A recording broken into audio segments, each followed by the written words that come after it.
Bien-aimés de Dieu, bonjour. Aujourd'hui, nous commençons donc la nouvelle thématique dans cette 14e leçon et nous voulons parler de la Torah. C'est très important pour les étudiants des cours bibliques de savoir d'où vient cette Bible qu'ils ont en main. Vous savez, il y a ceux qui disent que la Bible contient la parole de Dieu, mais il y a aussi ceux qui disent que la Bible est la parole de Dieu. Il y a une différence entre contient et est la parole de Dieu. Nous allons les découvrir dans cette thématique. Au commencement donc, nous parlons de Torah. Dans le judaïsme, le nom hébreu Yahoo signifie guider ou enseigner. La loi mosaïque donnée selon donc la tradition juive. En son sens premier, la Torah représente le Pentateuque. Penta du grec qui veut dire 5. Ce sont les 5 livres écrits par Moïse. En hébreu, on dit les Humash ou on parle des Hamesh, 5. C'est-à-dire, nous avons Genèse, Exode, Lévitique, les Nombres et les Deutéronomes. L'enseignement divin transmis par Dieu à Moïse sur le mont Sinaï et retransmis au travers de ces 5 livres, ainsi que l'ensemble des enseignements qui en découlent, forment les Talmuds. Il y a une forte différence entre la Torah et les Talmuds. Les Talmuds est un ensemble de commentaires oraux qui complètent l'écrit, c'est-à-dire la Torah. Elle ne doit pas lui-même être écrit. C'était d'une façon orale que les grands rabbins commentaient et transmettaient cette connaissance. Pendant des siècles, les rabbins et les docteurs qualifiés, je dis bien des docteurs qualifiés, vont donc se transmettre cet héritage de bouche à oreille, en respectant l'obligation que cela soit oral. À la fin du deuxième siècle de notre ère, les Juifs vivent sous la domination romaine et dans la mémoire douloureuse de la destruction du deuxième temple dans les années 70 à Jérusalem par les Romains, c'est cet environnement hostile qui a fait craindre au grand rabbin d'Israël qui s'appelait Yehuda Ha-Nassi, rabbin. Il se disait, si nous continuons avec la tradition orale, nous risquons de perdre ces choses un jour à notre génération. Et alors, il décida donc de transgresser la règle des Talmuds qui imposait que tout commentaire devait rester oral. Donc, nous aurons maintenant un Talmud écrit qu'on va appeler Mishnah, c'est-à-dire une compilation d'opinions et de débats légaux qui est donc une composante initiale du Talmud. Après cet épisode, nous rentrons donc dans un deuxième épisode qui est la première version de la Torah en grec. N'oublions pas que la Torah est en hébreu. Comment cela a été traduit en grec? L'histoire commence donc à Alexandrie au IVe siècle avant Jésus-Christ.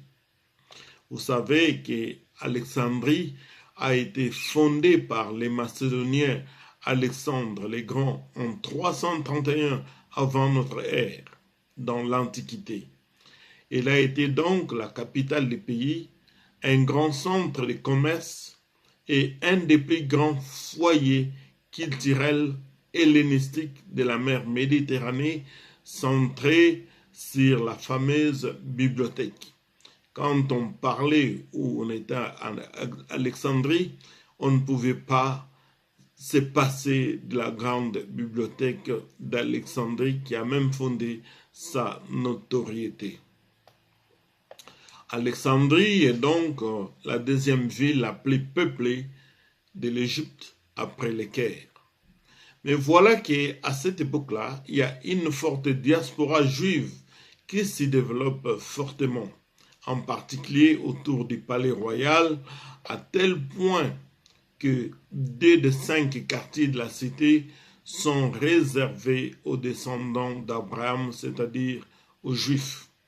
Les Juifs continuent donc à étudier l'hébreu et les textes de l'Ancien Testament. Leur culte synagogal est public, ouvert à tous, et les Grecs vont se montrer curieux de sagesse des barbares. Vous savez que tous ceux qui n'étaient pas grecs étaient considérés comme barbares. Voilà que quelques-uns gagnent le statut reconnu de craignant Dieu parmi donc ces gens autres que les Hébreux qui s'étaient convertis, mais ils étaient convertis sans aller jusqu'à une conversion qui impliquait la circoncision. Ils se convertissaient, mais pas question de faire la circoncision.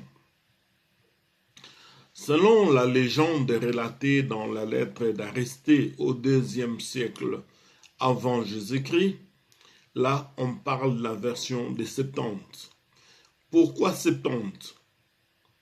Eh bien, c'est à l'initiative des fondateurs de la bibliothèque d'Alexandrie qui s'appelait Démétrios de Phalère, ancien oligarque d'Athènes, et vers les années 270 avant Jésus-Christ, celui-ci aurait en effet suggéré à Ptolémée II, qui est le pharaon d'Égypte, il lui a suggéré d'ordonner la traduction en grec de tous les livres israélites, textes sacrés, narrations profanes ou même les écrits en hébreu. Le pharaon Ptolémée II, dans un esprit de syncrétisme culturel, il apparaît également soucieux de connaître les règles des divers peuples qui lui sont assujettis dans le cadre d'une réorganisation de son royaume. Alors, on va choisir 72 juifs, c'est-à-dire 6 juifs dans chaque tribu. Et vous savez qu'il y a 12 tribus. Et quand nous faisons 12 fois 6, ça fait 72. Mais par conformisme social, ils vont dire c'est une version de 70 pour question de consonance, ça sonne bien. Ils auraient donc été chargés de ce travail, ces 70 juifs, qui en leur honneur portent le nom donc de la version de 70. La tradition prétend que le souverain sacrificateur de Jérusalem, Éléazar, avait accepté à la demande de Ptolémée II de traduire les textes dans la Torah ou d'autres livres en grec, lui avait imposé une condition, l'affranchissement des Juifs des Judées que Ptolémée Ier plutôt son père, avait fait prisonnier et réduit à l'esclavage en Égypte. Voilà, cette version n'était pas fiable, la version des 70. Pourquoi elle n'était pas fiable? Parce qu'elle contenait plusieurs tournures sémitiques et présente le phénomène de l'attraction. Cela veut dire tout simplement des erreurs de traduction. Voilà un petit exemple.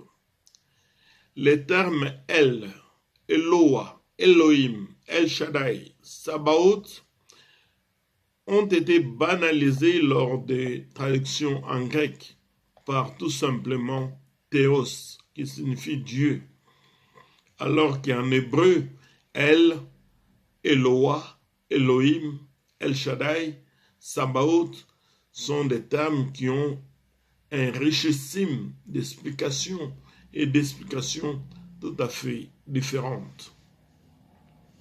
Mais quand les traducteurs vont les traduire en grec, ils traduisent les tout simplement par Dieu. Par Dieu, au risque de croire qu'il s'agit de n'importe quel Dieu. Et il faut souligner que tous ces livres qui ont été traduits en grec n'avaient ni chapitre ni verset. Il a fallu attendre au XIIe siècle pour que le travail soit réalisé. Vous vous rendez compte, pendant au moins 12-14 siècles, dans ces livres-là, les 5 ou les autres qui avaient été traduits, il n'y avait pas de chapitre, il n'y avait pas de verset. Tu ouvrais le livre de Genèse, c'est un livre écrit tout simplement, sans chapitre, sans verset. Et voilà, mes chers amis, 3 siècles après, d'autres livres tels que Ézéchiel, Chronique et d'autres œuvres